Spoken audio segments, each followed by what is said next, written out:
Blog Talk Radio. Hello, everyone. This is Chrism, and I'd like to welcome you to a conversation about your Kundalini awakening experience.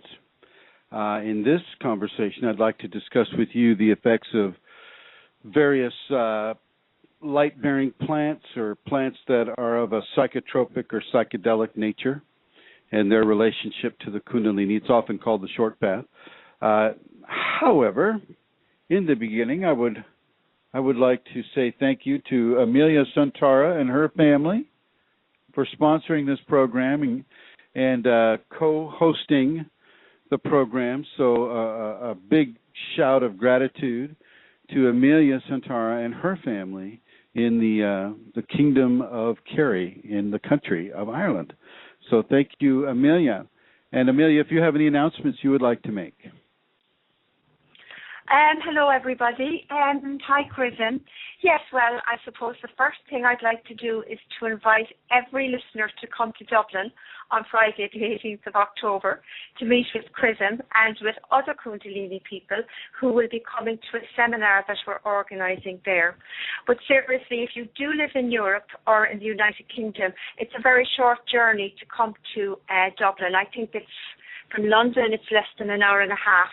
So if Kundalini is calling you to maybe attend this seminar, I would suggest paying attention to it and maybe coming, because this is a rare enough opportunity to meet with a teacher who is Kundalini awakened. And those of you who listen in on a regular basis here to the show, and those of you who are part of the community on Yahoo or the Kundalini Awakening groups on Facebook know very well what a special teacher Chrism is. And, you know, meeting with him will be really helpful for you and for your Kundalini Awakening process. Also, indeed, meeting with other Kundalini people is a very, very special thing.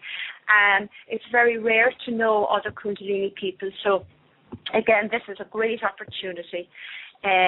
So I'll give you the information about it. It's happening on the 18th, 19th and 20th of October. We gather together on the Friday, which is the 18th at 7 o'clock, and we are with each other right through until Sunday at 4 o'clock. It's going to be held in the Boyne Valley in an area called Newgrange, and this is only a half an hour from Dublin Airport. And as part of your coming, transport is going to be arranged if you fly in from Dublin Airport. So no worries there. You'll be picked up and brought to the place where the venue where the seminar is happening. So I'll give you the email address. If you've got any inquiries at all, please don't hesitate to contact me. The email address is kundalinimatters@gmail.com. KUNDALINIMATTERS@gmail.com. And I have a phone number as well. If you're phoning from outside Ireland, it is 00353 86-029-7676. So you can give me a call by phone or send me an email, and I'd be delighted to speak with you about any aspect at all. And I would encourage all of you to really consider coming. It'll be a wonderful weekend. And I'd also, at this stage, like to give you the place you can go to on the internet if you would like to make a donation to support Chrism in the work that he does. The address is www.ascension-kundalini.blogspot.com. And as I always say, please know there's no requirement to donate and there's no pressure for you to do so. You know, Chrism is in a position where money for essentials and things is scarce, and there's not that much left over, and he fully understands what that is like. So you must always look after your own needs first, and if you're in a position then to donate, that is very much gratefully received with love and thanksgiving, and it is indeed a wonderful thing to do if you so can. Again, I'd like to just give you that address. It's www.ascension-kundalini.blogspot.com. So that's it, Chrism, and maybe I could just give out the address for the seminar again and my phone number at the end of the show. Okay, all right. Thank you, Thanks, Amelia. Chrism. Thank you for those announcements. I see we have Brandon in the chat room. So hello, Brandon, and a couple of guests there. So I'd like to say hello to the people who are listening live. I would like to say hello to the people listening in the archives in the future, and I hope you also enjoy this presentation. So today we're talking about psychedelics. This would include, mostly for me, it includes plants that are psychedelic in their effect upon the human being. If any of you, Brandon, if you could let me know if you're hearing this okay. So if you just, you can, I see you just said hello, Chrism. So if you could let me know if this is coming through okay for you, okay? I appreciate that. Thank you. Let's see. So I'm going to wait until I get clearance here. I can hear you fine, Chrism. Maybe slightly muffled. Thank you. Thank you, Brandon. I can hold that mic a little further away then. Okay. Light-bearing plants are any kind of a plant, seed, fungus,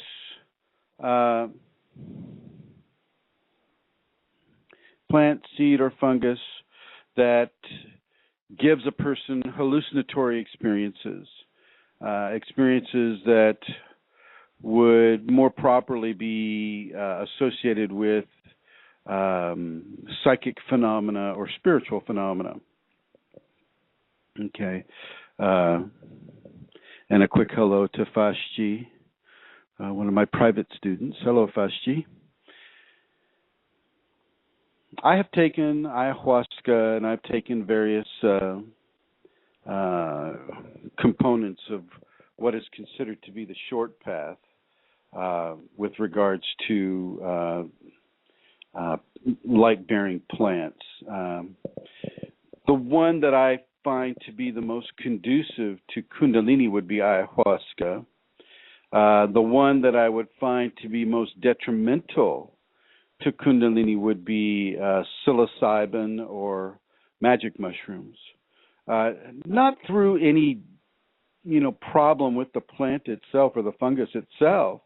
It's just when a person is searching for Kundalini and then takes magic mushrooms or psilocybin in conjunction with that search, it can damage some of the upper chakras for that person and blow huge gaping holes into their energetic anatomy, and it really unleashes a level of experience that is not the easiest for people to work through.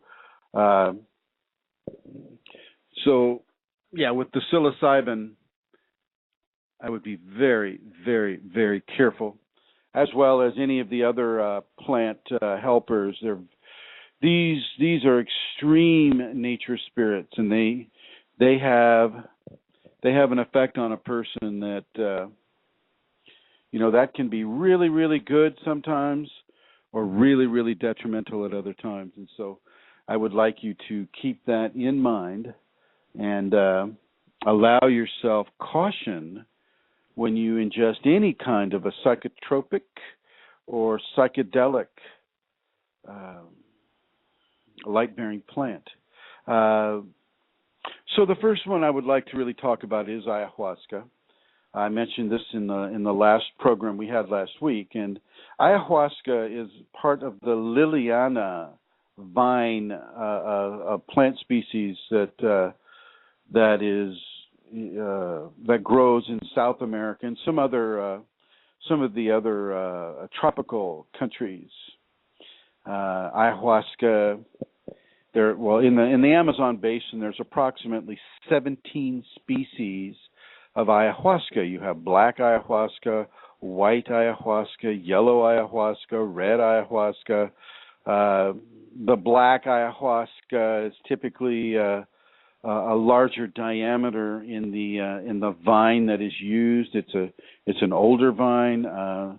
Some of the yellow ayahuasca is typically a younger vine, and so the diameter on the yellow ayahuasca is much thinner than, say, on the black ayahuasca. For the people that partake of these on a fairly regular basis, such as the shamans in the area, they, because of their use and their experience with it, they can differentiate the qualities of black ayahuasca versus the qualities of any of the other varieties of ayahuasca. Now, the component of ayahuasca, the tea, which is really what we're talking about here, the component of ayahuasca is the Liliana vine itself, the ayahuasca itself, which is also referred to in some areas as la purga, which means the purge, or the vine of life, or the vine of death, because it can illuminate you to such a degree that you experience a death of your old life and an invitation into a new understanding of life. And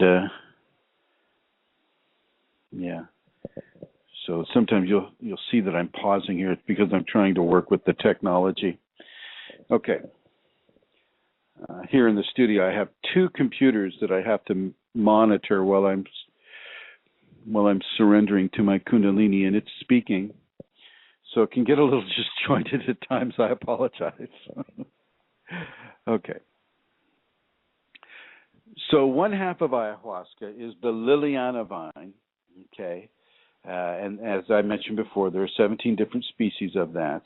In just say the Amazon basin, which would include Brazil, Colombia, parts of Venezuela, but Honduras, Peru, Bolivia, okay, all the way down to borders with Montevideo and Argentina, and anywhere where the weather is conducive for this Liliana vine to grow.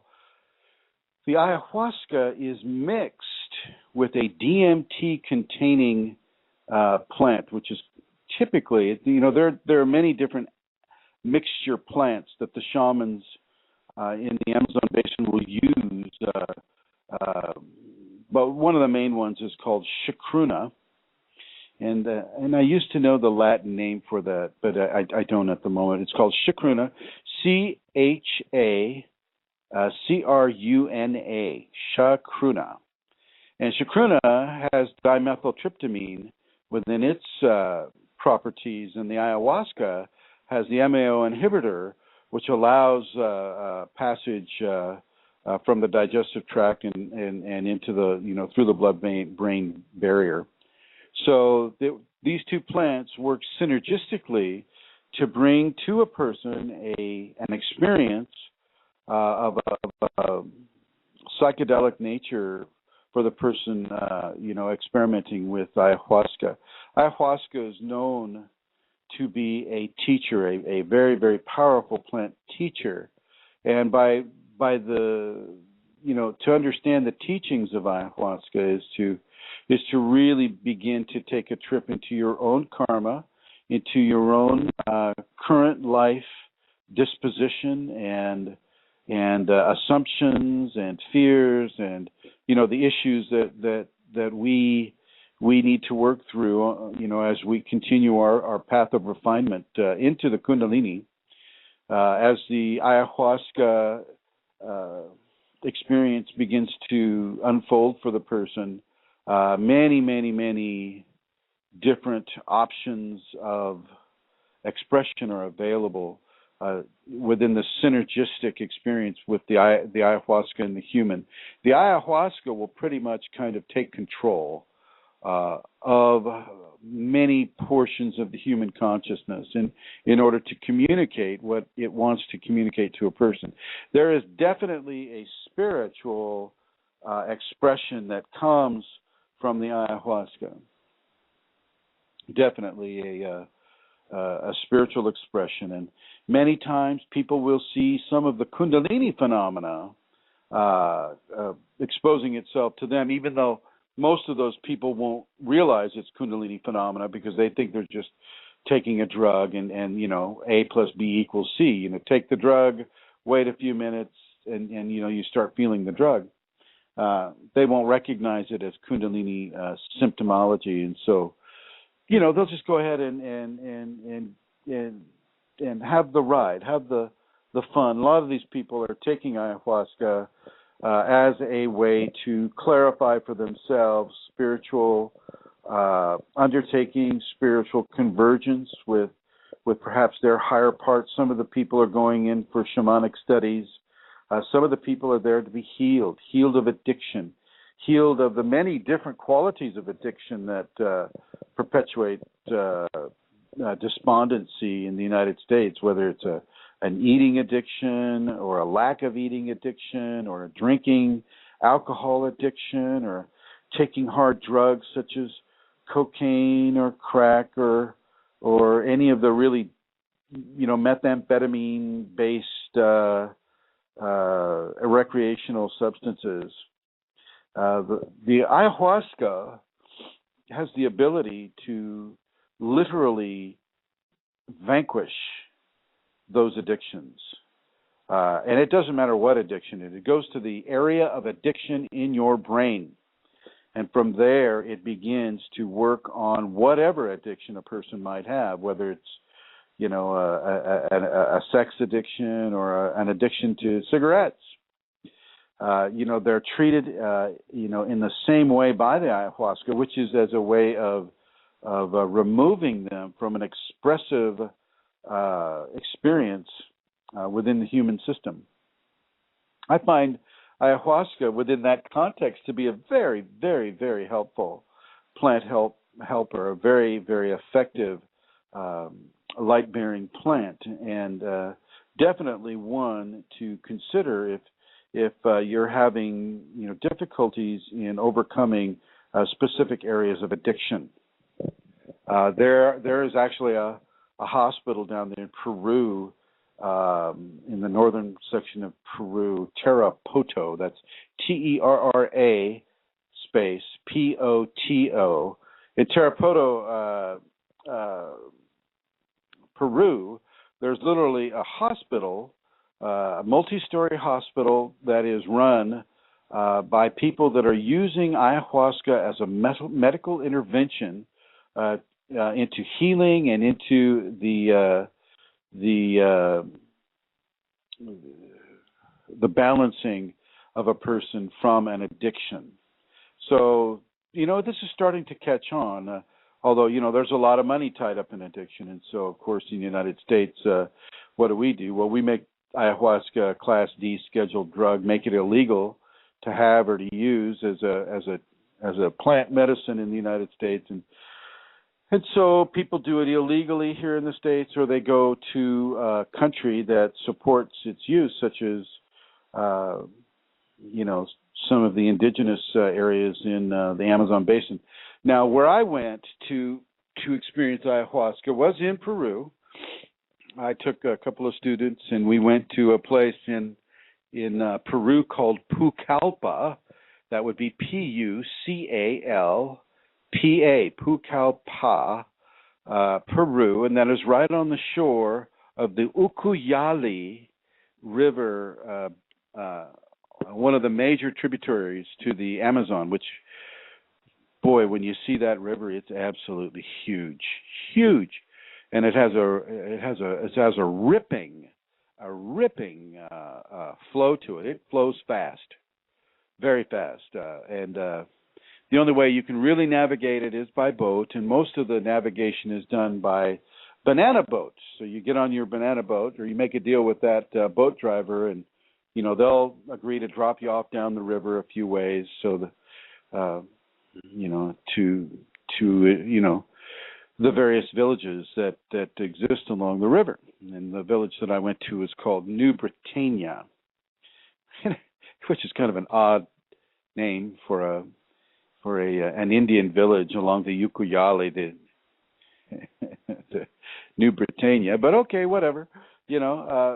I went there, and there's a guy there that they call the dolphin shaman, and he's called the dolphin shaman because he does a lot of work with the river dolphins, the two species of river dolphins in the area, the boto, or the pink river dolphin, which grows about 14 feet and is supposed to be as smart as a human being. And then the other dolphin, which is a silver or a gray dolphin, another river dolphin, and they're also quite intelligent, very, very, very intelligent. And they live and flourish in the area of Pucallpa and other stretches of the river that I visited. Okay, so the dolphin shaman, he'll do an ayahuasca ceremony based upon the communication with dolphins. Now you may hear a bird or a dog behind me. I have a cockatoo that's kind of sitting right on top of me, and he might say hello. So just realize that. I am not broadcasting from the Amazon, just so you know. Okay, I am here in Santa Rosa. Now, so I won't go into the ayahuasca ceremony because a lot of it's sacred work, and it has to be sung. So the shaman is singing during the entire ceremony, and you typically will get the tea in two separate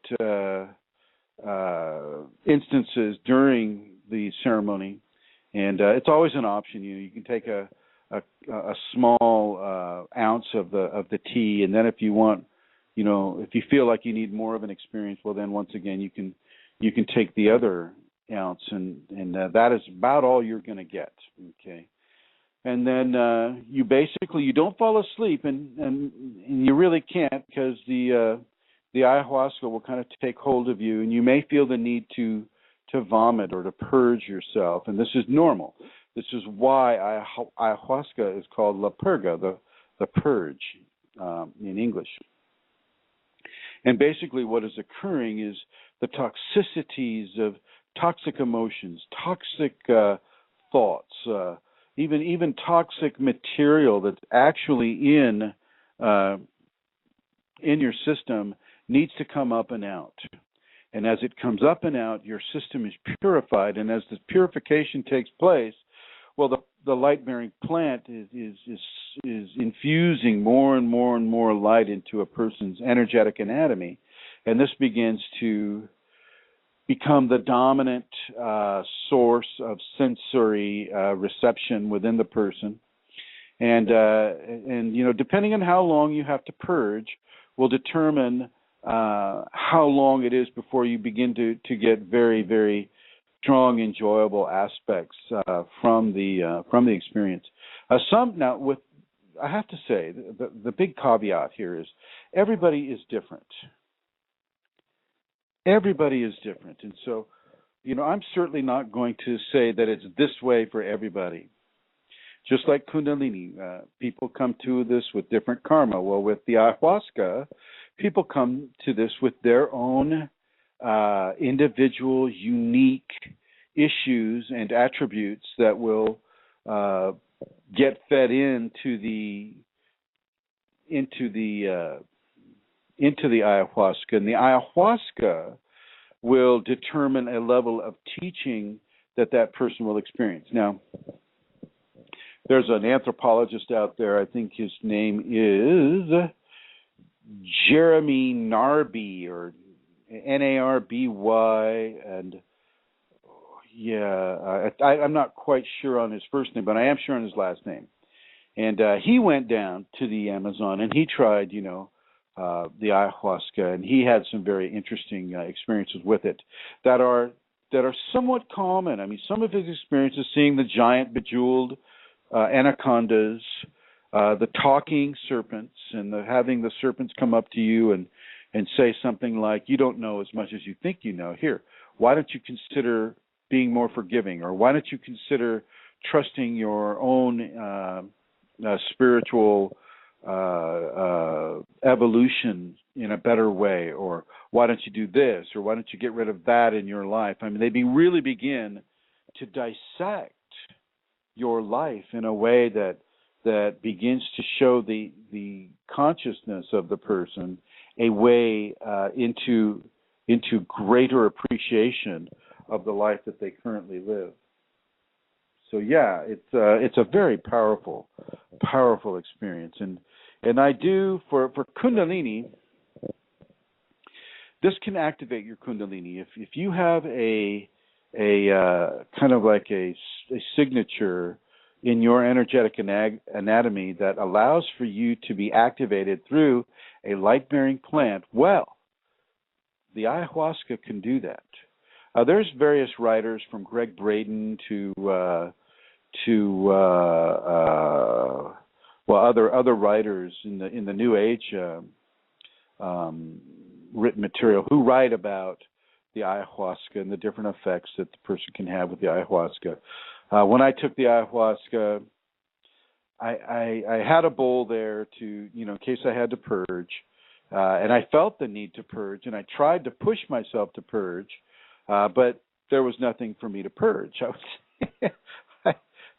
was all dressed up with a party bowl and the whole bit, and nothing to put in it. But I was, on the other hand, I was quite happy not to have to purge.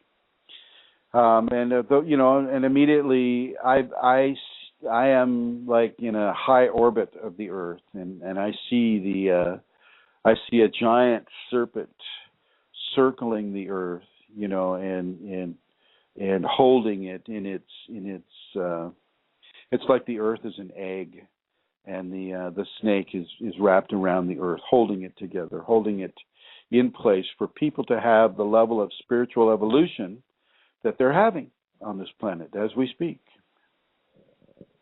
Before I get too far gone into this, I'd like to put out the call-in number. If you have an experience with ayahuasca or another light-bearing plant, and you're interested in Kundalini, call in at 347-934-0026. That's a United States area code 347-934-0026. And Amelia Santara, she'll take your call and we'll get to your question as quickly as we can. Now, as the person goes into the ayahuasca experience, before they even got there, before they even got to the special place where they do the ayahuasca experience and they sing it and everybody makes their intentions known and all of this, there are 2 days of fasting that I will recommend before you go into an ayahuasca experience. Eat no animal fats, no animal proteins or animal fats. Don't eat mangoes. Don't drink any alcohol. If you're a smoker, try to back off of smoking the cigarettes. I noticed a lot of people doing the ayahuasca in Peru, and they're also mixing in marijuana and various other things. And this places it more into the context of a recreational experience. And I would never, ever, ever, ever take ayahuasca as a recreational experience. It's got to be there as an educational tool.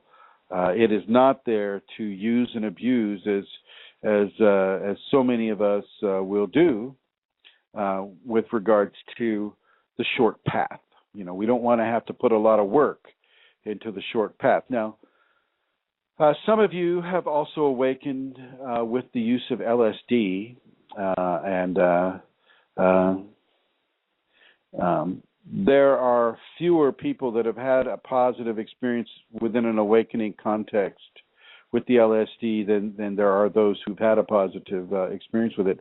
But for those who've had the positive experience with it, you're well on your way, and you understand a lot of what I'm talking about with regards to ayahuasca and some of the other light-bearing plants we'll be discussing today. You know what it's like to be activated through that venue. And if you're fortunate enough to find a path of spiritual exploration based upon your experiences with ayahuasca or with LSD or any of the light-bearing plants, well, then you're indeed blessed, and I really support you as you begin and continue your spiritual journey that the light-bearing plant or substance may have helped you upon, like LSD. And even though LSD is based on ergot or a grain mold, most of the LSD, I think, is fabricated, cooked by somebody. And so once, I can't promote any of these uses legally. Can't go on the air and say, oh, use this or oh, use that. But I can tell you about what happens when a person does go into a country that recognizes the legal use of any of these light-bearing plants and what happens with them. As the ayahuasca experience takes hold of the person, on the positive side of things, less purging, great levels of joy can be experienced, great levels of laughter, of joy, completion, union, all of these, many of the, similar things that will happen with the Kundalini, except the ayahuasca experience will come and then it will go. And of course it will stay, the memory of it and the processing of it will stay for a while. But if you have a really, really strong experience with the ayahuasca, you're going to have the tendency to want to do it again and again and again and again. And this can lead to a dependency of spiritual education based upon your use of this light-bearing plant. And I'm going to suggest that you do not do this, You do not get addicted to the information or the euphoria that a person can experience with regards to using ayahuasca or any of the light-bearing plants. And there is an element of euphoria involved. And I think this is what attracts a lot of people when they're using any of the light-bearing plants, is they get that high, they get that really wonderful euphoric feeling, and this is what they want to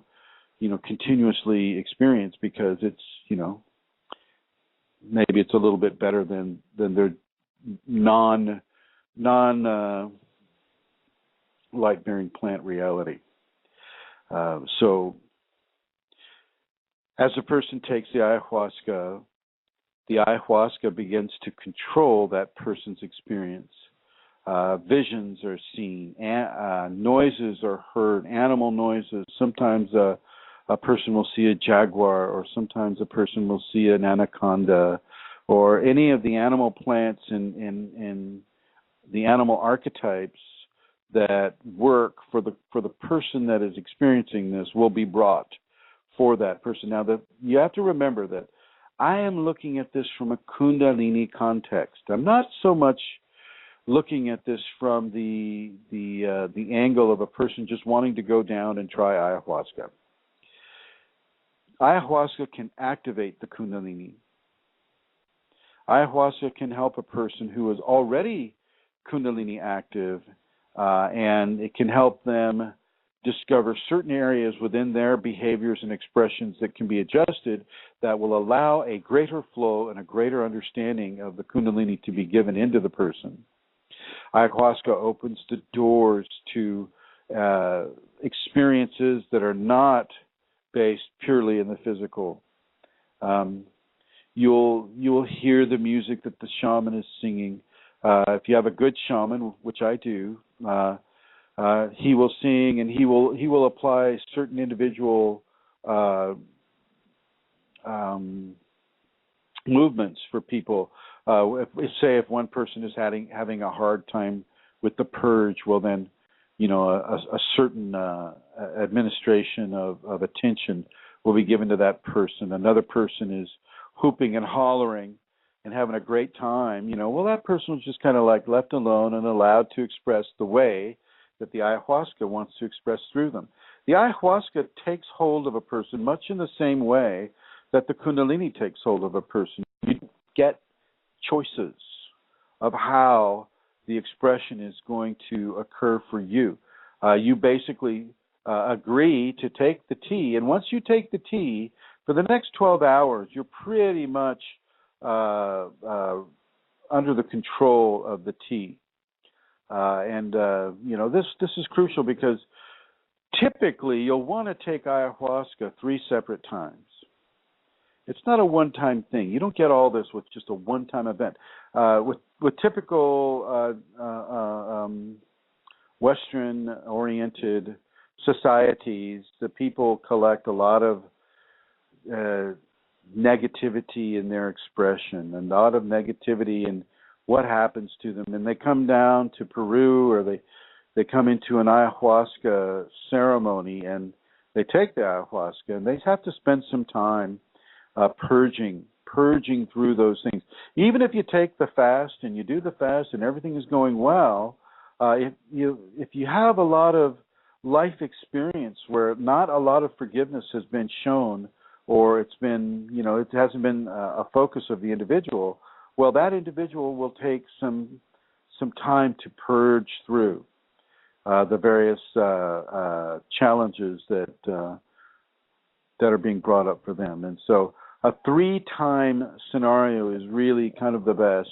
And if you can do it with the same shaman in the same place, that is an added benefit. Now, when I was in Peru, I went to I participated with the dolphin shaman, and then in Pucallpa, another shaman there. His name is Ishmael. He's a very good shaman as well, and then there's an ancient site that is pre-Incan that's up near the shores of Lake Titicaca. Some people call it a Stargate. Some people call it the Reclining Woman. But it's a fairly large Egyptian-style wall with columns carved into the rock. It's very different from any of the Incan or some of the things that you'll see in Cusco. This place is just amazing. Anyway, on the other side of this artifact, or this archaeological gorgeous monument, is a cave in the rock, and then we spent the night and did an ayahuasca ceremony on the other side of that artifact. Very, very interesting experiences that I'll go into at another time. Once again, I want to put the phone numbers out. The phone number for guest call-in is United States area code 347-934-0026, 347-934-0026. You begin a journey of blending into the natural energetic systems. And natural energetic systems are similar and yet powerfully different than your normal relationship that you might have with the wilderness in general. Now, if you're Kundalini awakened and you're in the wilderness, well, you're different in your energetic signature and how you're received by nature in its wild state. And doesn't mean that you won't be killed by the anaconda or by the jaguar, but it does mean that you're given a different level of respect and communication. But if you do something that makes you pray, well, then pray you shall be. With regards to the jungle. Now, you do it 3 times. You do the first time to get most of the purging out. You do it the second time to clean up any purges. You do it the third time to really open yourself to what the ayahuasca has to offer. Okay. Now, as I mentioned before, you can make ayahuasca with the Liliana vine, which is the vine of life, or the ayahuasca, La Purga, mixing it with chacruna. So you have the MAO inhibitor and you have the chacruna, which contains the DMT, dimethyltryptamine. And then, but you can also, some of the shamans also put in Syrian rue. They mix in different light-bearing plants that give the ayahuasca a different teaching, so to speak. I mean, it's really interesting how smart the light-bearing plants really are, and how they do really work well with the Kundalini in a person. Not when it becomes an addiction, however. If you get so addicted to ayahuasca that you have to keep using it in order to have any kind of a spiritual experience, well, you've just become addicted to something, and this begins to limit what you can appreciate with regards to having the freedom to experience your Kundalini as the Kundalini wants you to experience it. Excuse me. So, once again, with the ayahuasca, we don't do it recreationally. And yes, I know it fights addiction and other things, but it doesn't necessarily fight addiction with itself. Okay. On my visit down there and, seeing the people and listening to the attitudes of Norte Americanos as well as Europeans about ayahuasca and how important it is to get high and to smoke the pot, and all this stuff. It's just like, no, not a Kundalini person. And I'm not making a judgment of pot or any of that. I'm not making, and I'll be talking about that later on in the show today, because pot is also a light-bearing plant. Yes, Amelia. Hello. Oh, this is Drakina. Hi, Master Chrism. How are you? Okay. Hi, Drakina. Good. Thank you for asking. How are you? I'm doing great. So I had a question regarding ayahuasca. I know you and I had touched on it briefly in a private message, but I just figured I would ask because now there's that chance to expound on it. So what would you say would be a good time for somebody who has been awakened in the Kundalini to approach ayahuasca as a plant teacher? I know you mentioned addiction, but I guess how would one know that it's a good thing or maybe not a positive thing?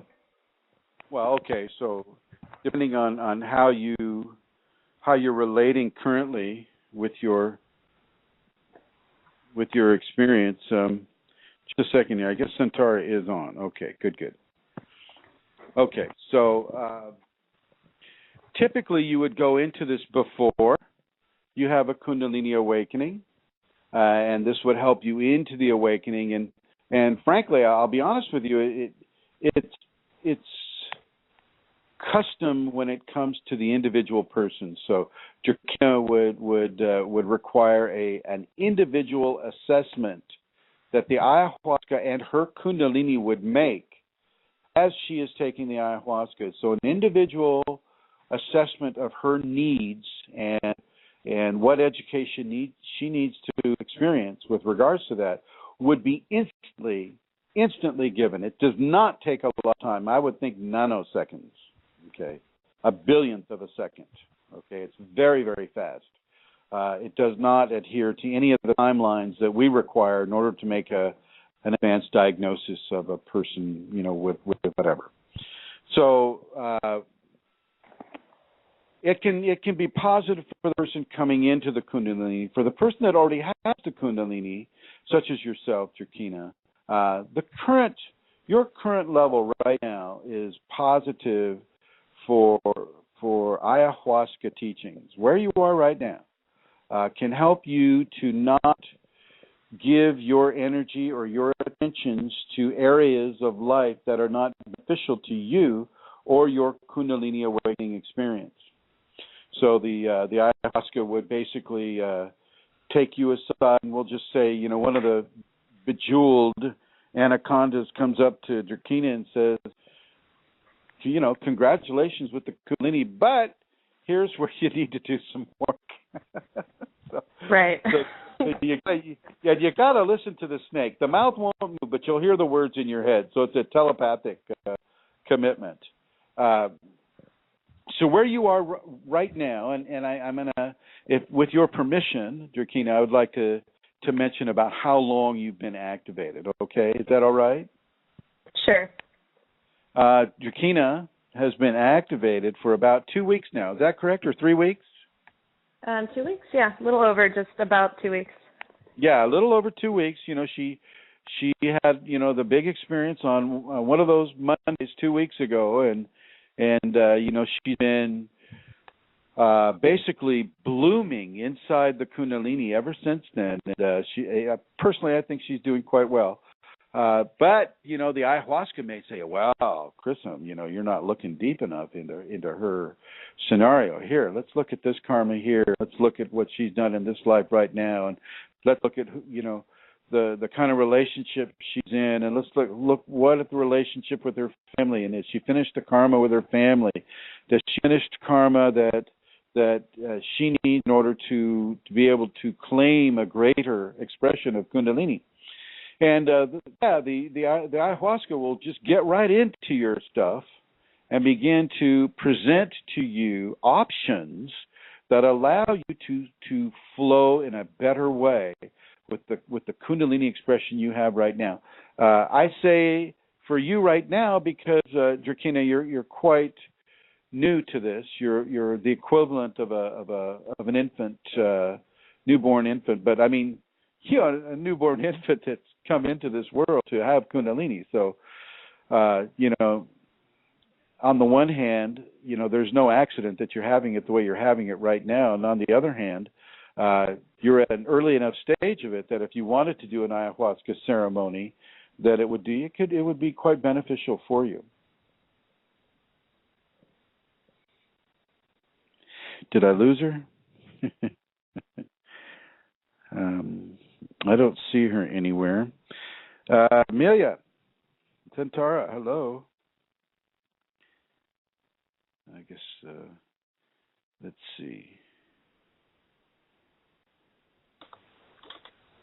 Hello? Hi. Is this Drakina? Hi. Yeah, sorry, that's that whole electrical issue I've been having. Oh, yeah, the Kundalini and the electrics. Yes, I can. Well, congratulations for even having that. So yeah, I would think that a ayahuasca journey done in Peru under the auspices of not the dolphin shaman so much, but I think Ishmael would probably be the better shaman for you. And you and your husband could go down there and have a great time, number one, visiting the Amazon. It's an amazing place, number one. And number two, have a great education vis-a-vis the ayahuasca. It will not hurt your Kundalini. Will not hurt your Kundalini. I actually had a quick question to piggyback off of that. So I think I mentioned in passing that my husband had recently done DMT. It was interesting because my awakening occurred, and we met this friend that basically he was awakened to Kundalini like a year ago, and he's all about plant teachers. But basically he, you know, administered it to my husband, walked him through it, and let him know, hey, it's going to be probably the most challenging experience of your life. Now, my husband hasn't been awakened to Kundalini, but he's very spiritual and he's very open, and he had a very intense experience. So I guess my question would be, what would be, like, what's the main difference between DMT and ayahuasca other than, like, the intensity and the time span? And, I mean, is there a difference between one or the other as far as which one would be more positive at what time frame? Well, there's a huge difference between the two. DMT, dimethyltryptamine, is a stripped-down, purified molecule that is produced by the pineal gland when we sleep, and in many other instances during, you know, our own body chemistry. And in accordance with typical scientific ignorance, we assume that, hey, shoot, dude, if we like take more, well, then it's going to be better. More is always better, right? So we find a way to artificially produce the molecule, and then we take the molecule, and you get about a 15-minute journey, and you'll go to a place that you have absolutely no reference for, on the one hand, and then on the other hand, you might go into a very beautiful trip with the DMT, but typically it's very short, and you won't understand what's occurring. Now, it doesn't mean that you won't have a fabulous thing, but typically, like, you go to the place where there's 1,000 blue eyes staring at you from the walls and things like that. And if you don't know what that is, then you're just like looking at a wall full of eyes, and the wall full of eyes are looking back at you, and you're looking back at them, and it's just kind of like, well, WTF? I was actually I don't know if I'd mentioned when I shared my awakening experience in the groups, how mine started off. So I've been doing a lot of, I want to call it energy work for several years, different healing techniques and meditations and workshops and shadow work and astral traveling and stuff like that. And so I feel like I might have been on the precipice, and I've even had some dreams that, looking back now after listening to your video about dreaming and how the Kundalini speaks, I feel like the Kundalini was reaching out to me before it even happened. But what really sort of triggered it for me was when I had did a TCB, which I don't even know why. I just felt prompted to do it. And I'm not really a kind of person that does, like, recreational drugs much. Maybe in my past, but not these days. This was PCP, you say? Oh, no. No, 2CB, which is, I guess, a cousin of Molly and mescaline. Oh, okay. So you're going into the cactus. Yeah. Yeah, and so it was very intense for me, and the part that I didn't mention is, I know I mentioned the part where I saw Shiva and Shakti energy sort of in this collective form, and then I saw my own energy as this collective dragon. And it really scared the crap out of me initially, but then I felt like I don't have to be afraid. So I started to lift off, and I remember saying to my husband and our new friend, I said, I'm going to go now. See you guys later. And I started to lift off on this white geometric shape, and everything turned into this swirling tunnel, and then I panicked, and I opened my eyes. And I felt like the experience kind of pursued me, because as I was walking around in the room, there was like this steam coming from the floor, and this dragon energy was almost like it was reaching in through the walls and stuff, and I just really felt like I kind of shortchanged myself. I didn't finish. I think that's maybe my motivation for wanting to do that. I think that the very fact that you had Kundalini phenomena occur so early in the journey, the Shakti, the Shiva, this was all about Kundalini. This was nothing about the drug. Absolutely. Absolutely. So really, you didn't shortchange yourself at all. I mean, the one thing that needed to be shown to you was shown to you right at the beginning of the journey. That was the only thing that mattered in that journey. Okay, good, because I've been worried about that. Right. Well, I felt like now that Shakti and Shiva doesn't mean that you all of a sudden become a Hindu. It doesn't mean that you're all of a sudden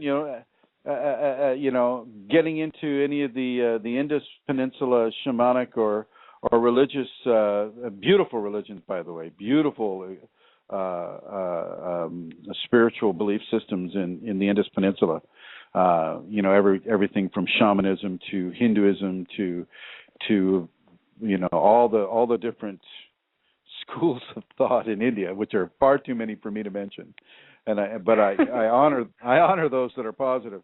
The situation with you, Drakina, was that your Kundalini was just basically waiting there to show you that this is your path. Kundalini is your path. And so everything that occurred to you under the auspices of that last journey that you're describing, because the first thing that was shown to you was of a Kundalini nature, Shakti and Shiva. So everything comes under that heading that follows that. You see, one of the things it was actually really intense because before I even saw, and I want to say her because that, like, the Shakti was the most prevalent energy for me, but before I even saw her, like, I took a deep breath and, this fire just rose right up my spine, and I started doing Kriyas on my right hand and then my left. I didn't know what it was, so of course I was like, what is going on? And as I was guided to move, I was guided to breathe in certain moments. And all of a sudden I saw these flower petals just burst out of the top of my head. And my friend that was there goes, wow, it looks like you're having a Kundalini awakening. And he goes, that's strange because the type of drug you did isn't even that much of a hallucination. I was just like, well, I don't think it was. Well, let's look at your history again. I mean, doing energetic work for a couple of years, and I believe it's of a healing venue. So you're giving service of an energetic quality for a certain amount of time, correct? Oh, yeah. Okay. And so you were also compelled to do that. You were also compelled to begin to explore yourself from an energetic quality. And then as you pursued your experience, your spiritual development, and you took this mescaline-based situation, well, the Kundalini co-opted that experience for you. It just co-opted it, showing itself to you. It's Shakti and Shiva, and allowing that to be a chapter heading for you. And then everything else that followed in the experience would have ramification from Kundalini to you. Right. And it makes perfect sense what you're saying, because all the animals that I've seen, like in my dreaming state and my waking state, they all are red. Or somehow I can see the Shakti energy in them somehow. Yeah, exactly. It's interesting, Well, now you're basically a 3-week-old infant with this, and so some of this that you're experiencing right now is of a very, very, very newborn type of application from the Kundalini to you. So yes, at this point, you'll see the red fox, you'll see the red pomegranate, you'll see the red hawk or the red bird or the red serpent. Matter of fact, in the Amazon basin, their name for Kundalini is the red serpent energy. Okay? Oh, wow. So this is transcultural. This is definitely multicultural. The Kundalini is. Kundalini is multicultural. And so looks like I'm getting some interference here. Let's see. Okay.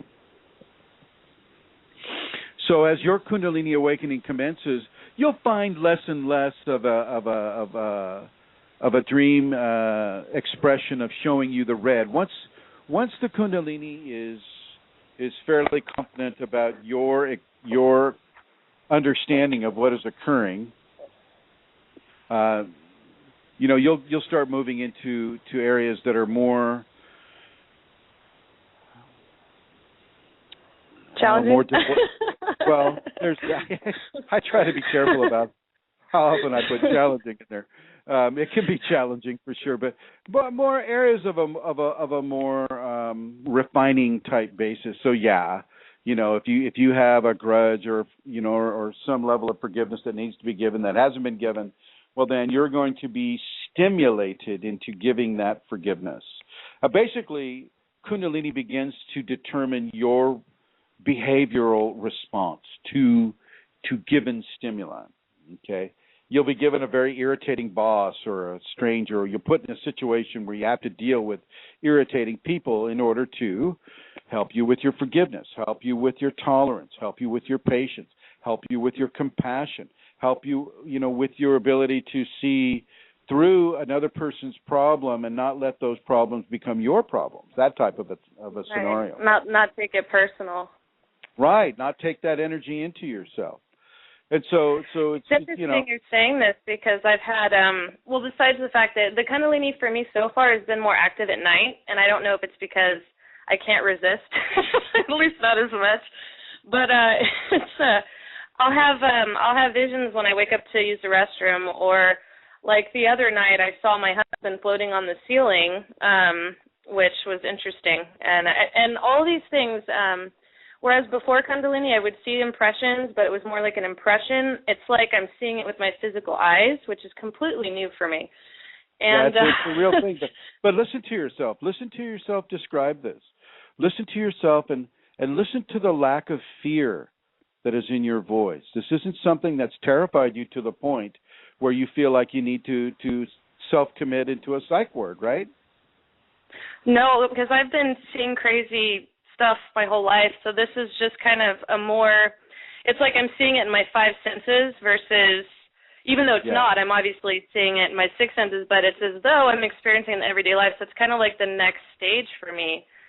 And I'm not scared. So I just want to learn. I want to learn, and I want to grow, and I want to eventually be able to help other people do the same who are in my situation now. And you're doing that right now by just calling in. Because these programs I'm doing, they have a much larger audience in the archives than they do with the blessed people who are listening live. And I want to thank the live listeners and the archive listeners for their attention that they give to this channel. So with you, I would suggest, Rakina, that you listen to the previous shows in the archives. Okay, listen to them, and if you feel like your Kundalini is in agreement with what I'm telling you, which is coming straight from my Kundalini, then I will suggest that you follow the intuition that your Kundalini gives you. Okay, do be very careful about surfing the internet and pulling information from here and pulling information from there.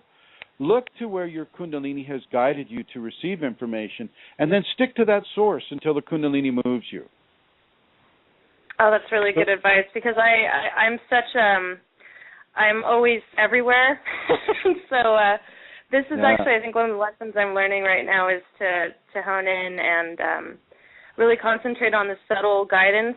And so, that what you said just really resonates with me, and I'm already dealing with a lot of the emotional stuff, like crying fits and then feeling happy afterward, and I know that it's coming from like my sacral area, like there's a lot of past trauma stuff that's being healed, and it's crazy because for all these years I was trying all these different things and all these different techniques, and the Kundalini is just going in there and just flushing everything out.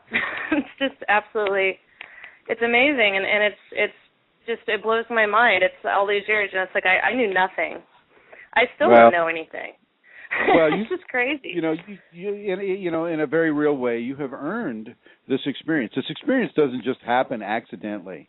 Kundalini is not an accidental process, even when it awakens in what would be considered an accidental context, like in a car accident or a skiing accident, or some sort of a sports-related accident or accidental trauma to the tailbone, etc. Your Kundalini is not accidental to you. You were meant to have this, and the way that you're handling it is really a very clear indication that you're stepping on board a boat that you had already bought a ticket to board.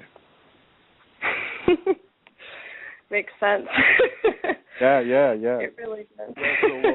So I would like to congratulate you. I'd like to congratulate you with it, and I would like you to consider that last little bit of advice seriously. I get a lot of people that are butterflies. They take a little here, they take a little there, they take a little here, they take a little there, and I'm not against that. I'm just saying that if your Kundalini has guided you to a certain teacher or a group of information, or a place of information, then you need to listen to that Kundalini guidance. It's not there to just sip and go.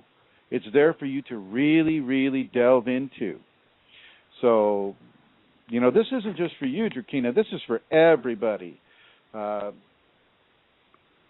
take an inventory of where your Kundalini is taking your.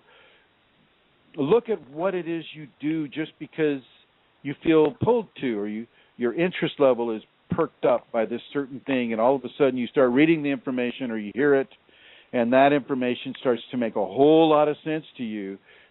Stick with that information. It's interesting you're saying that. It's kind of confirming for me. I've been really, I don't want to say obsessed, but I've been really interested in how the Kundalini communicates, especially in dreams, because I have dreams every night, and so I'm definitely going to keep a dream journal, and I used to, and then I kind of got away from it, so I know I really need to do that, and that's kind of where my focus is right now, that and learning how to surrender. So those are kind of my those are the two areas I'm drawn to, and I've been watching like your videos about it, and trying to kind of learn and absorb from people as well. So I thank you for that. I really appreciate that. Oh, you're very welcome. You're very welcome. And speaking of thank yous, I'd like to say thank you to Ravenese and Kundalini Fire and Celestial Rubies, Brandon Fashji, and then the guests 2305, 2392, 2717, 2727, 2747, 2823, and 18380. Thank you all for listening live to this Kundalini Awakening discussion. Drakina, so yeah, you know that right now you want to know about the language. There's a special language that Kundalini uses to communicate with her children. The very special language that you're just starting to learn. So when you start seeing red in your dreams, that's always of a Shakti nature, unless, you're at a stage where you're being manipulated by other consciousness.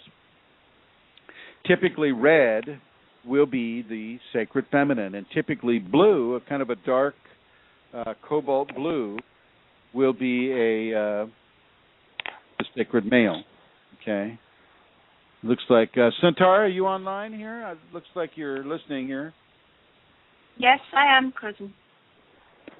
Okay, all right. So Kundalini will speak to you through the ayahuasca as a top of the food chain predator, like a wasp or a serpent or a tiger or an eagle or a condor or a lion or a bear or a killer whale or top of the food chain within their phylum, within the species phylum that they're following. So, for instance, the wasp or the hornet is a top of the food chain predator within the Vespid community. The Vespids are the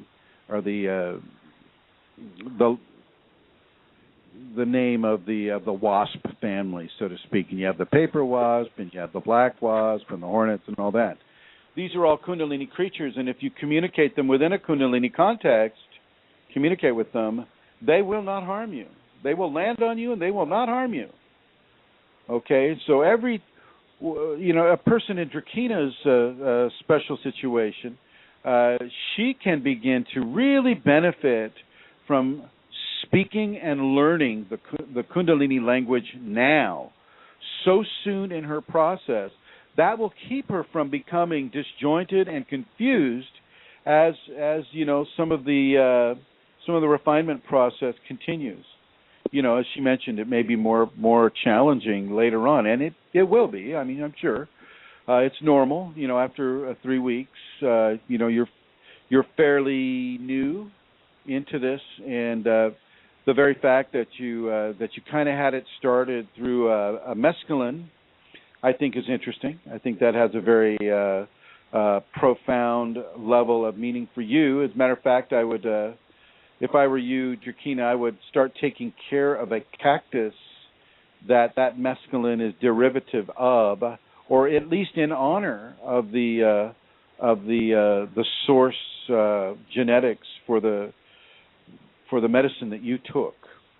I actually really love cacti, so there you go. I think I'll definitely do that. I had one more.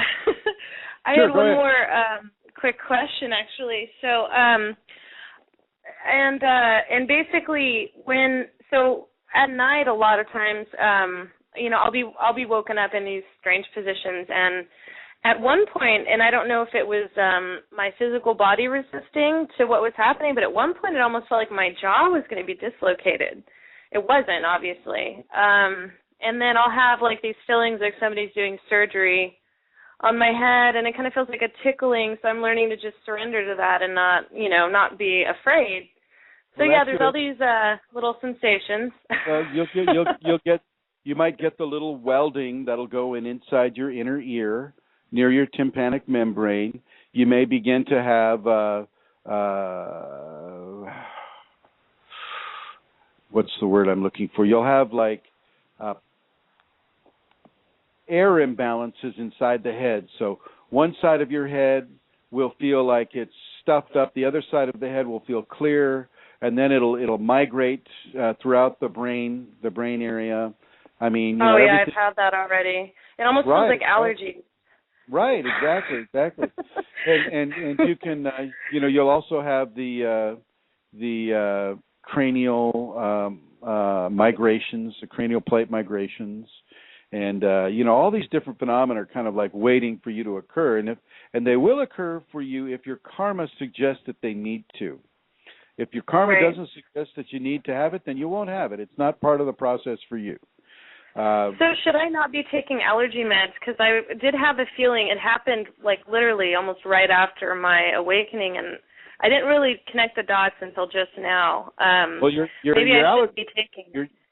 Your drainage may in fact be part of a refining program for you, letting go of the mucus that may be lodged in your sinus, your sinus tract areas. Let that drain naturally. Let it go. In other words, don't use an antihistamine to dry it up. Okay. Okay. Let it go. I was just feeling that, and so thank you for that, because I just thought about that. I'm trying really hard not to interfere with any processes. I didn't even think about that. It sounds like you seem to be coming along quite well with this, and as I suggested earlier, this is something that you are supposed to be having. So because you're supposed to be having it, as all people who have Kundalini are supposed to be having it, the greater your surrender into it is, the stronger your ability to walk with this path will be. This path is a dual path. It's a path that you walk, but it's also a path that walks you.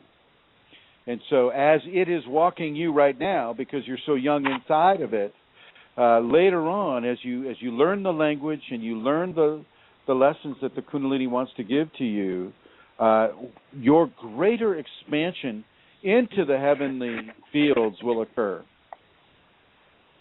This is something that will last for the rest of your life, my dear, and as it should be. Excellent.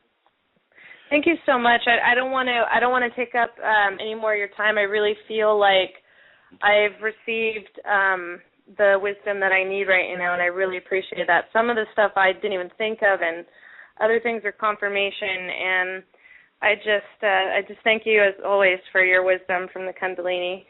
Well, you're absolutely welcome, Jacquina, and I want to congratulate you belatedly on this beautiful, wonderful process that you have been initiated into. Congratulations. Thank you. I'm excited. Okay. Right. Well, have a good evening. Thank you, ma'am. You as well. All right. Okay, so yeah. So I didn't get to the mescaline, peyote, and some of those plant helpers are also very, very powerful, and they like say peyote also has a purging effect. I mean, if you eat the peyote buttons, you eat 4 or 5 buttons, and you're going to have a vomiting time. It doesn't dominate the entire experience, but it does have its say within the experience. And I'm going to just quickly shoot through some of the light-bearing plants that will have a direct effect with your Kundalini. Now, some of you will be searching for Soma. Soma is the legendary 5-constituent light-bearing plant. When mixed together, will push a person into an ascendancy expression. Fortunately for humanity, the recipe for the Soma is not in wide distribution. When we're talking about the recipe for Soma, some people feel that it's ayahuasca, Syrian rue, cannabis,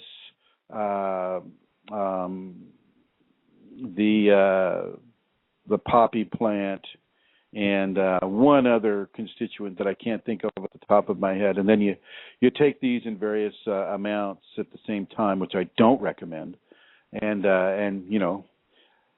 if it kills you, I guess you've ascended. If it doesn't kill you, then you may have wished that it had. Typically, it isn't a good idea to take so many all at the same time. I have an aunt actually, who the child of the 60s, and one day she tried a lot of different things at the same time, and she wound up in a psych ward for over a year and came out of it still seeing hallucinations and the whole bit, and she was able to process it very well. And I want to warn people against that type of a scenario. Don't feel that the plants are the way to go simply because you're in a hurry to get there. Do not storm the gates of heaven using ayahuasca or psilocybin or marijuana or any of these light-bearing plants as a fast track to get into enlightenment without having to do a day of meditation, without having to do a day of forgiveness, without having to do a day of tolerance. Okay, Kundalini, it deserves the work and the dedication that a person like Drakina is willing to put into the process. Just because you get there doesn't mean that you stay there. Once you get there, you have to earn your way there to stay. So, many of the current teachers that actually have Kundalini, which aren't that many, they will say, and I will echo it as well. It's easy comparatively. It's easy to awaken the Kundalini or to activate it. It's very difficult to keep it there, to have it, and to hold it. And that's what the safeties really are all about doing, is to keep it within the context of continuously refining the person's soul evolution to the point where they are enlightened. And as many of you know, my understanding of enlightenment as given to me by my Kundalini is this, and I'll spell it for you. Enlightenment is I-N space L-I-G-H-T space I-N space M-E-A-N-T, enlightenment, which basically means you are meant to be enlightened. It is something that all humans are designed to have occur for them. Now, your society may not be ready for you to be enlightened, but you yourself, such as a person like Santara, or Drakina, or Rosemary, or Fashti, or Brandon, Brandon's doing quite well in the Kundalini, and he's quite far along, and he's dealing with certain levels of enlightenment.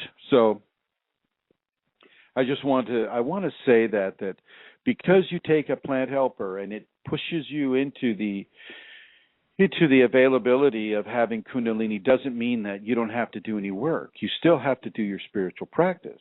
In our case, we talk about the safeties. You still need to do the safeties every day, if not twice a day. A person in Drakina's position, where she's had the activated Kundalini for 3 weeks, well, she's not into an awakening format yet. She's still within the activated format, which the activated format is basically initiating transformation of on a cellular level, on a physical cellular level.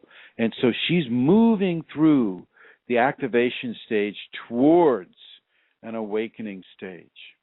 And that awakening stage will be, quite profound for her, as it is for most people.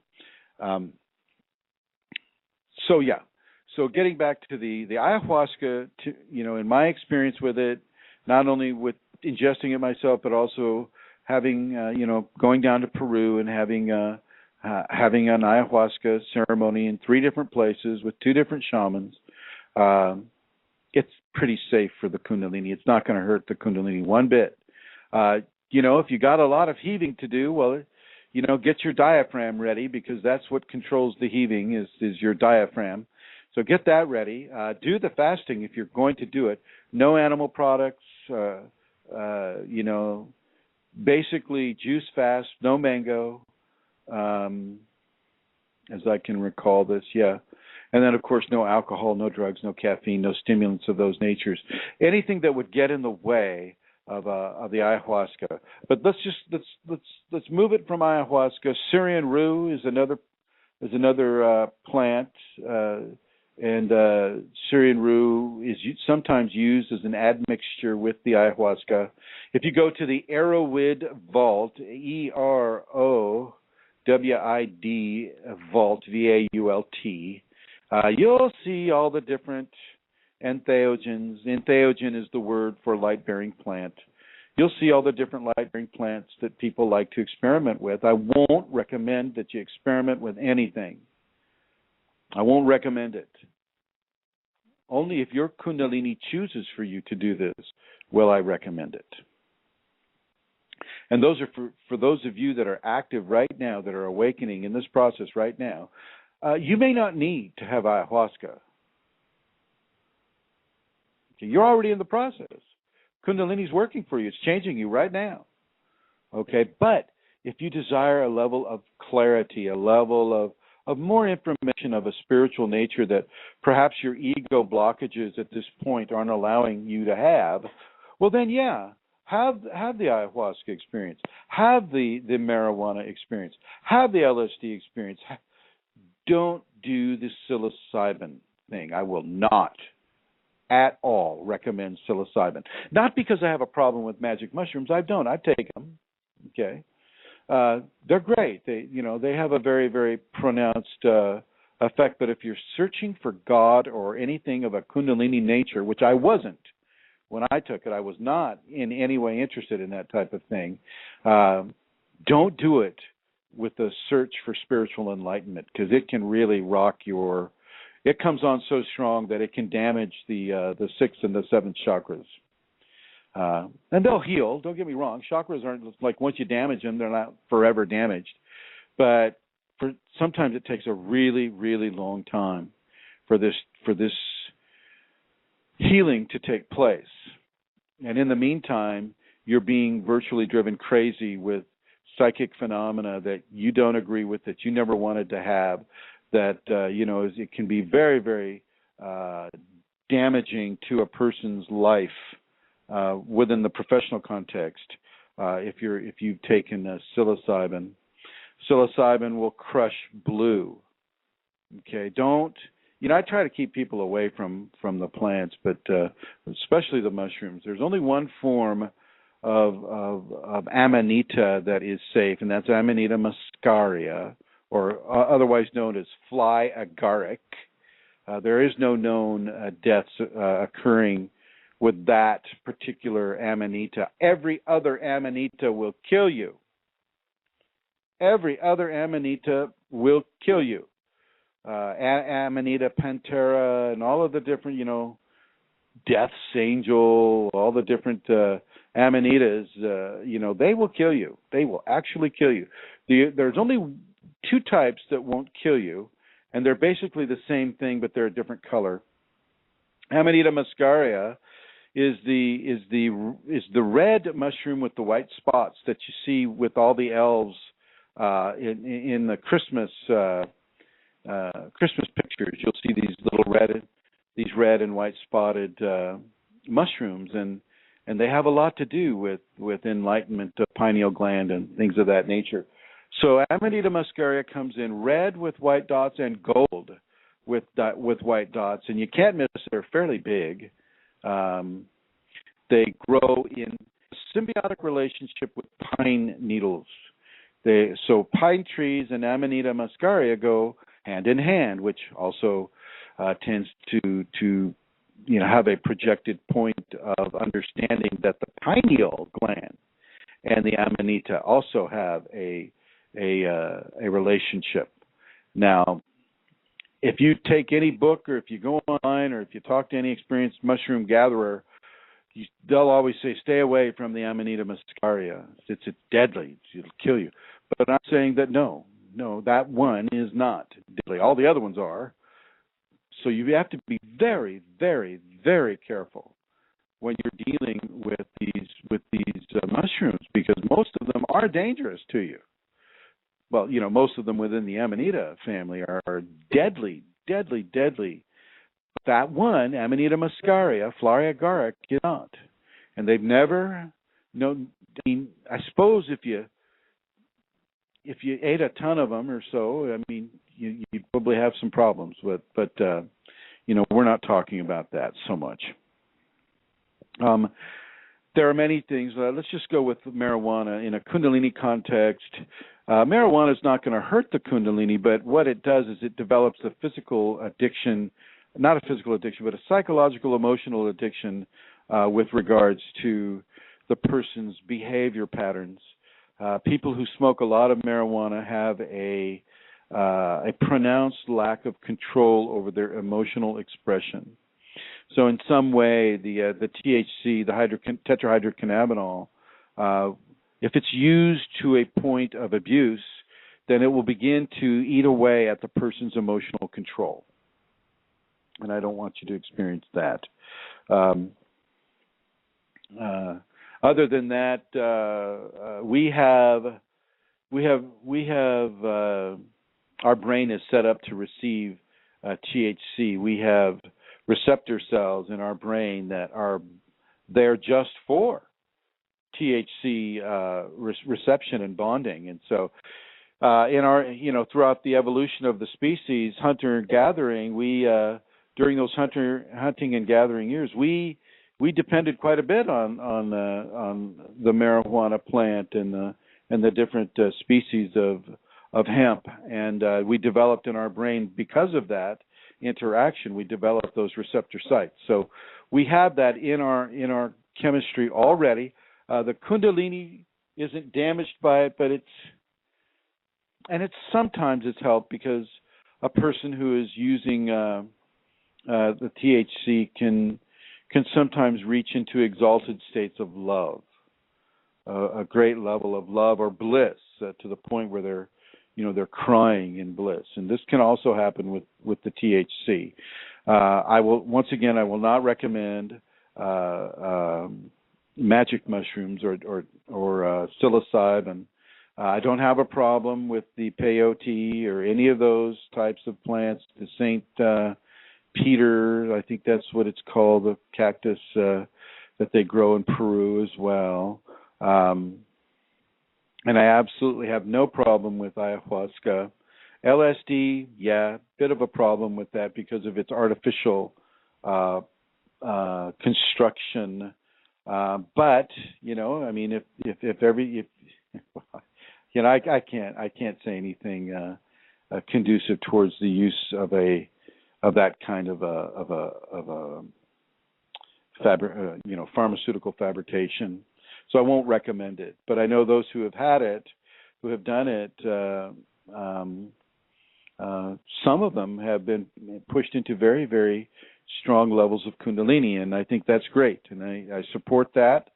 But I don't necessarily support it as a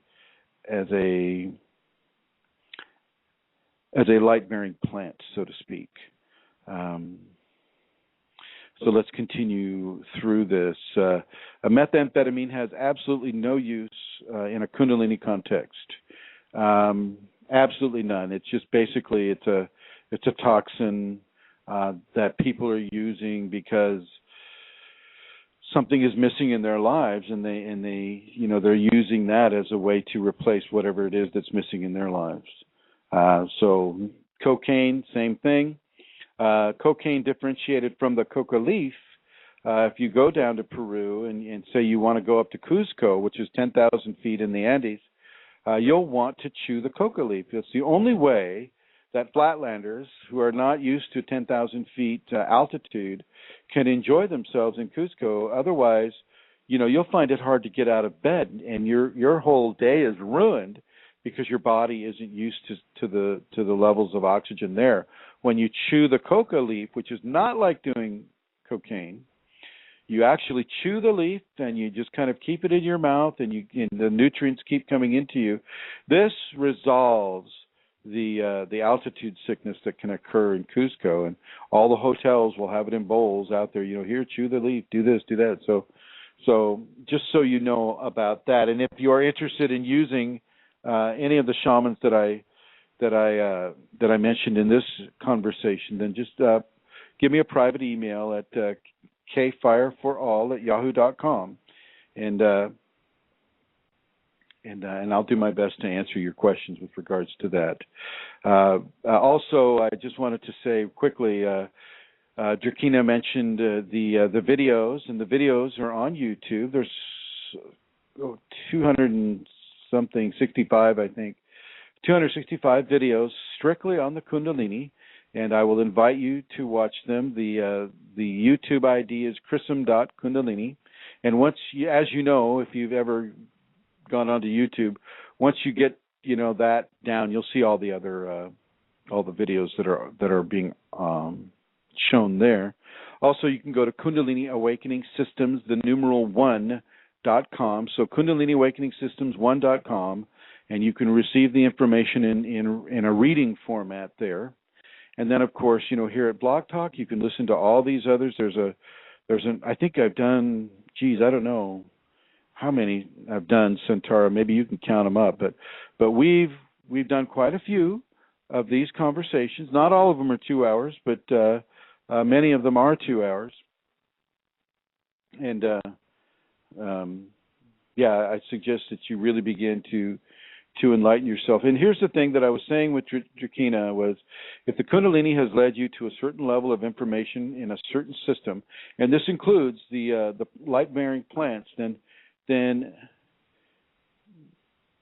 stick with it, but look at the entire picture.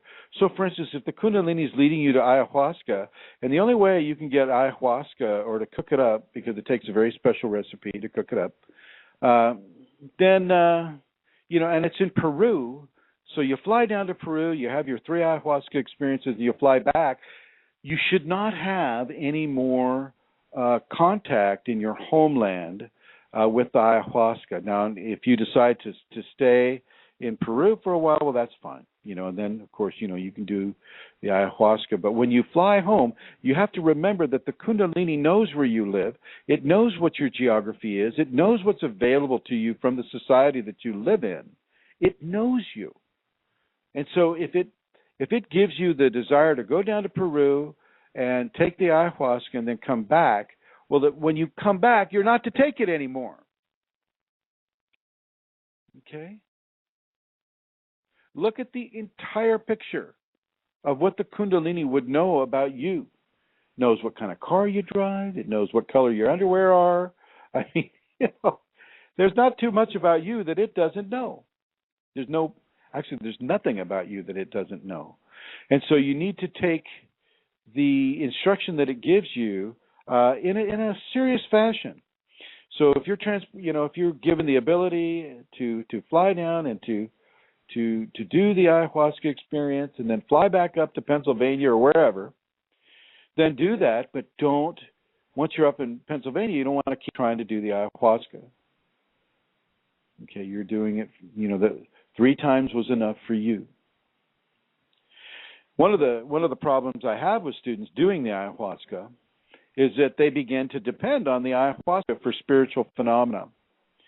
Big mistake, because then you become so overly interested in spiritual phenomena that you you see the ayahuasca as the key that unlocks the door to your spiritual enlightenment. And it is not that key. It is a teacher that will help you bring yourself there. But it is not a teacher that is to be abused for recreational purposes or for, shall we say, an overactive level of desire to be a psychonaut or a person who likes to do all different kinds of psychotropic and psychedelic drugs.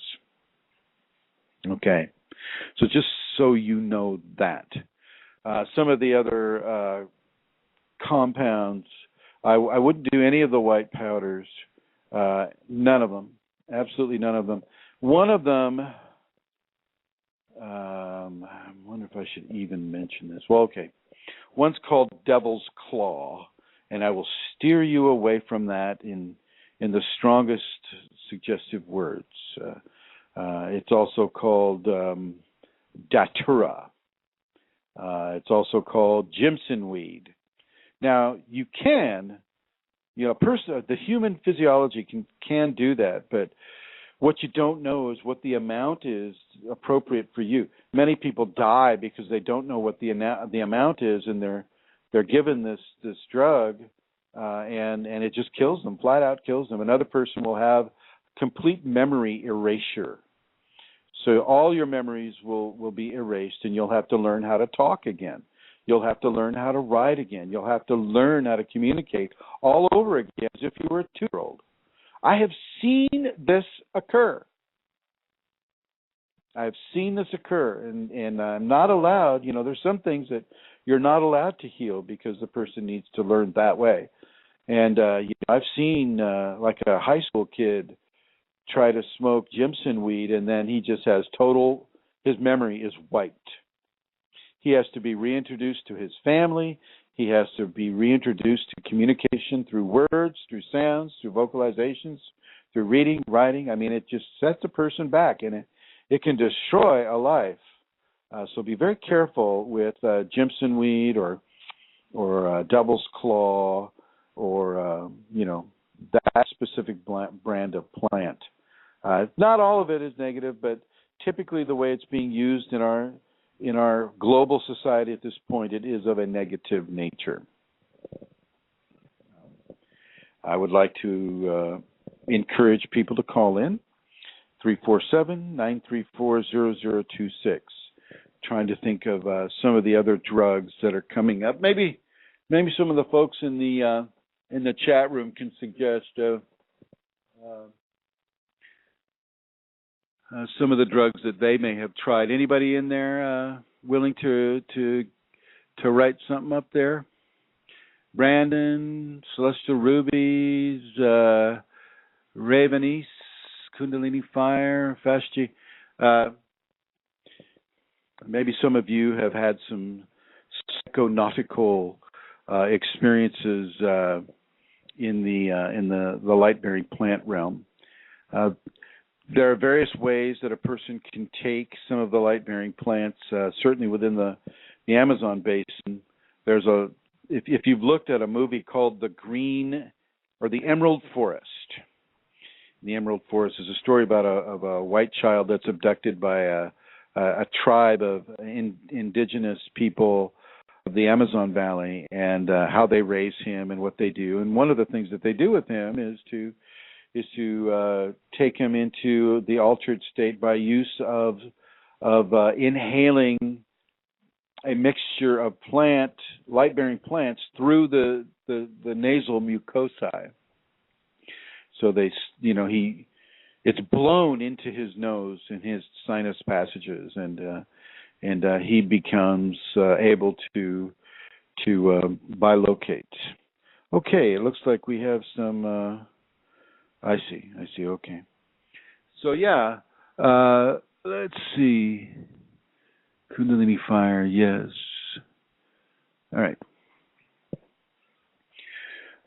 For the most part, with regards to Kundalini, my Kundalini did not activate by use of plant helpers. Okay.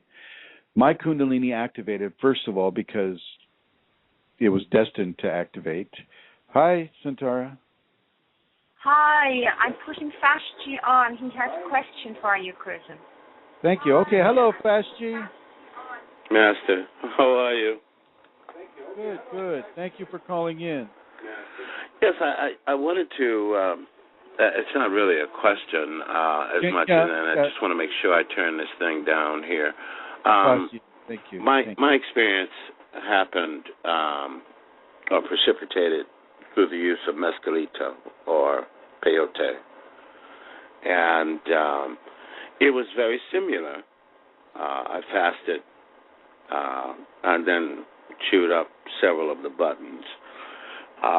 But the experience was a bit different from ayahuasca, which a number of months ago I decided that I wanted to purchase them, and there they sit, the ingredients, because the Kundalini, Shakti, advised me that I really didn't need that. It would short circuit the process at this point. So I wanted to say it's so important that we learn to communicate with the Kundalini in us, because it will indeed tell us exactly what we need for the next step. As a matter of fact, I made a post there that said that the awakening process is best in small amounts so that we can indeed digest fully what is being given. And I stand on that because that has been what I have found to be true. I don't, as you have said, suggest that this is something that we become reliant on. Once the teacher introduces you to the Kundalini, it's all about the work involved. You got to walk the walk. And I also want to interject that how important it is that we develop this one-on-one relationship and friendship with the Kundalini, because it will indeed make the gesture of friendship through intuition, through certain gifts energetically. But I just wanted to say how much I have enjoyed this particular satsang, because it is so informative of the things that people usually use to try to arrive at enlightenment, because I think it's inherent in all of us to want to reach that point of knowingness that is a part of our very substance. And I guess I'm going to shut up because I just looked at the time. You've only got a few more minutes left. No, I just wanted I wanted to say that mine came through mescalito, and it was a great teacher. I started I saw the eyes on the walls, the blue eyes, but what I noticed significant about this is that I started to see, I took it with a couple of other friends, and I started to see the different changes in their facial structure as it would happen throughout time, as time took its toll on them, the different features and how they changed and altered through time. And I remember looking into the sky and seeing the sky, and it took on a blue hue, so obviously I guess Lord Shiva was helping along at that point. And I saw more, I'm certain I saw more shooting stars than were there at that time for the casual person looking in the sky. Sure. But these things all have a tremendous toll on the nervous system in the body. And that is one of the reasons and one of the insights that the Kundalini revealed to me, and that it's very important that once you are definitely on the path and doing the work, it's no longer necessary find the teacher, and we have a teacher, and follow his instructions, and it should develop in its own time. Don't be in a rush. Just accept what is given and digest it. And I guess that's all I really have to say, Master. I just wanted to throw that in. Well, thank you. Thank you, Fashji, for throwing that in. You're quite welcome. I'll get off. Now. Oh, okay, I'll do that there. There we are. Okay, yeah, he's absolutely correct. Absolutely correct. If you don't need to do this, you're going to hear animals in the background. I apologize. If you don't need to do this, don't do it. Like, for instance, me, my Kundalini didn't come up with any kind of a plant helper assistance. Not to say that I was against it. It's just that, I couldn't afford it. If I could have afforded it at the time, I'm sure I would have tried it. But because I couldn't afford it, I didn't try it, and I think that was part of the plan as well. So you can do this, like mescalito or ayahuasca or la purga. I mean, whatever the name is you want to use for it. Even the amanitas, you can try all of those. The Amanita muscaria, not. I should just say, I shouldn't even mention the amanitas. I think it's all amanitas are deadly except one. And if you don't know what that one is, then don't even go near it. Let's just be straight up right now. Do not go near the amanitas unless you know exactly what you're doing. Because you die. It's called liver failure. And you die, okay? The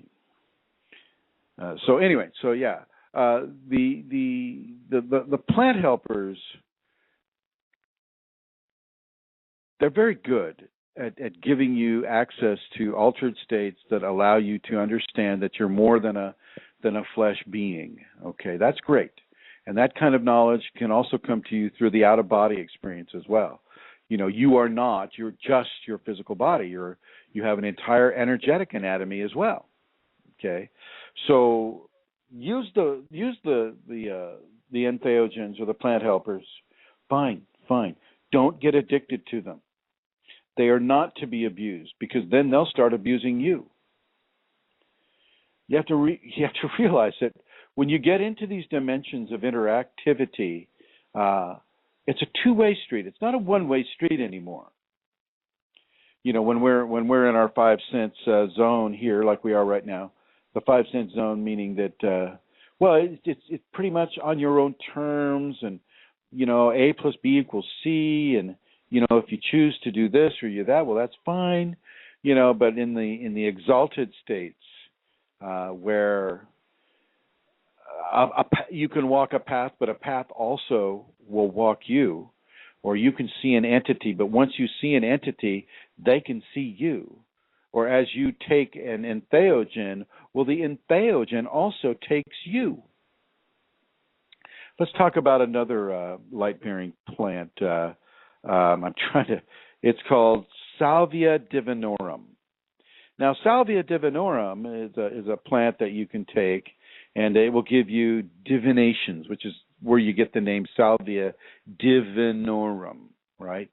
It gives you divination, but Salvia divinorum is a plant that will do you. You'll all of a sudden become connected with all the salvias. Salvia is one of the largest plant species, flowering species in the world. It's a huge phylum. And Salvia divinorum, or Mexican sage, is another name for it, has the ability as an entheogen, and it will do you more than what you will do of it. So it can become a very, very, very strange and convoluted and somewhat scary type of a trip. Not for everyone, but for some. I won't recommend it for Kundalini. As it doesn't have that type of a signature within it, and so I won't suggest the salvia, just as I won't suggest alcohol, just as I won't suggest nicotine, just as I won't suggest copious amounts of nutmeg either. I mean, all these different areas, levels and ways and pathways to do what we can do just naturally by going into meditation, for crying out loud.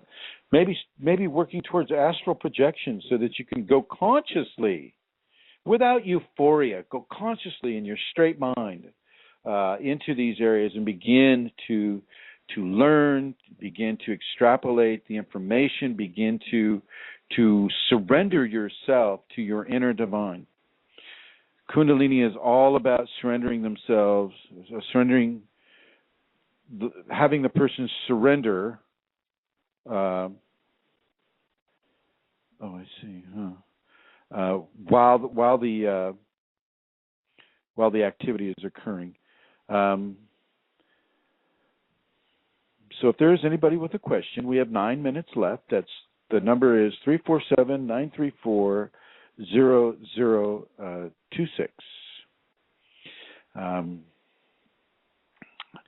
So I won't suggest salvia divinorum. I won't suggest alcohol, nicotine, or the Amanita muscaria, even though that one is okay. All the other ones are deadly. I won't suggest psilocybin, which is also referred to as magic mushrooms. The only one, there's actually the only two that I'm okay with is the ayahuasca, and that means that you're in a ceremony with it, and it's being handled by an experienced shaman. The dolphin shaman or the other shaman that I mentioned, and I can get a hold of them. Okay, they still email me and want me to bring people down, and so I've been considering another trip to Peru. So if there is interest out there in taking a trip to Peru, and I will chaperone people who are interested in the ayahuasca experience, and we can go ahead and get together with that. If you have an interest in that, why don't you contact Eileen Lauro at ELORO55 at yahoo.com, or Amelia Santara at KundaliniMatters.com, and we'll see if something can be put together for that. In the meantime, if there are no more questions, and if people are pretty much, it looks like we have people typing here. DMT. So people do a lot of the artificial DMT. This is Drakina. She's talking about that again.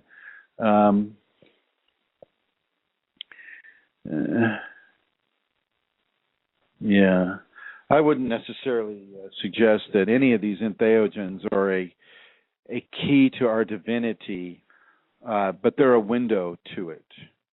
They allow you to look and to experience some of it just through the actions of being involved in that entheogen's radiance.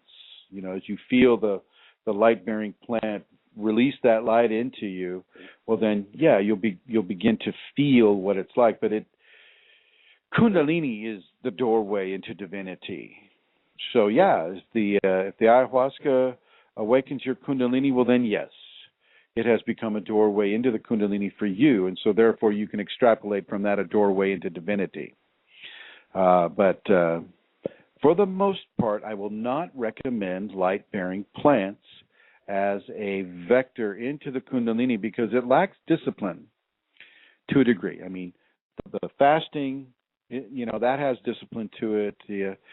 If you're a shaman or you're inside of a shaman training, which is also a belief system training, well then I think that you can partake of these light-bearing plants at a much safer environment than those who are just kind of experimenting, going to the arrowwood vaults and looking at the different recipes and then choosing the recipe that they want to do. Those are typically recreational people that are doing this, and I am not talking about recreational usage at all. Okay, I'm talking about an educational experience that doesn't necessarily have to have bliss or or euphoria involved, but more of an information-based involvement. And your dreams will communicate to you. For those of you who are Kundalini are active at this point, your dreams will tell you whether ayahuasca is appropriate to you, whether mescaline is appropriate to you, whether LSD or whatever it is appropriate to you. And typically it will not give that type of a permission for a person to do. The person's ego will most certainly do that. So you want to watch your ego, within this context. Don't just think that, I want to do it, therefore I must need to do it. No, that's not true. To have a desire to do something does not necessitate a need to do it. And as Fashji mentioned, storming the gates of heaven is a good example of an ego deciding for itself that it wants to do this or that, and to storm the gates of heaven. And there's some blowback from that type of an attitude. Looks like I have about 4 minutes left, and I want to go ahead and put the number out there again for anybody, 347-934-0026. Amelia, did you have some announcements you'd like to make?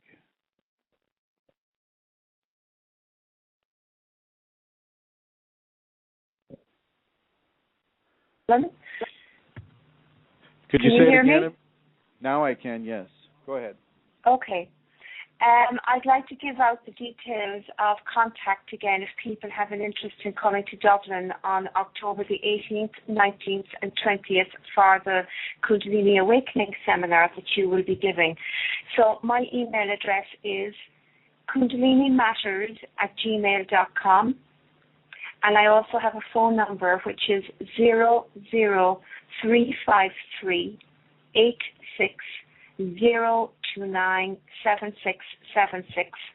and contact me if you would like some more information about that seminar. That's it, Kristen. Thank you. Okay, thank you. Thank you very much, Santara.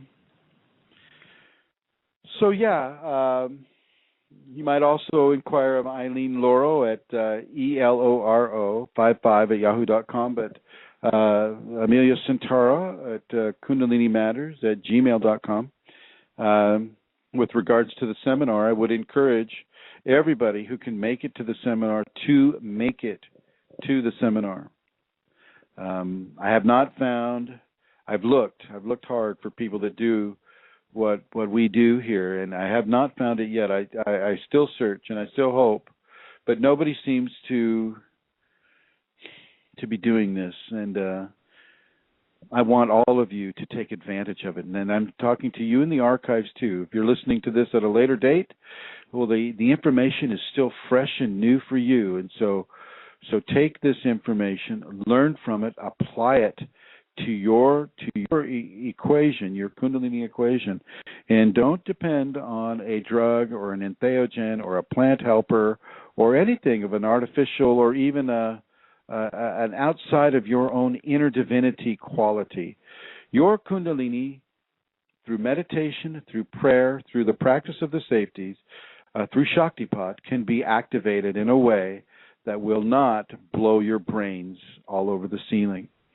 Some of these entheogens, some of these plant helpers, have the ability to blow your brains all over the ceiling. And so unless you need a new paint job on that ceiling, be very careful in how you take these entheogens. Always do your research. If you have an experienced person who's done it before, then definitely listen to them with if you trust them, and go for there. Do not, except for ayahuasca, chacruna, those types of things, I wouldn't use it for the pursuing Kundalini because you don't like to meditate or pray or do a spiritual practice. It is not a lazy man's or lazy person's option in this way. I won't recommend it that way.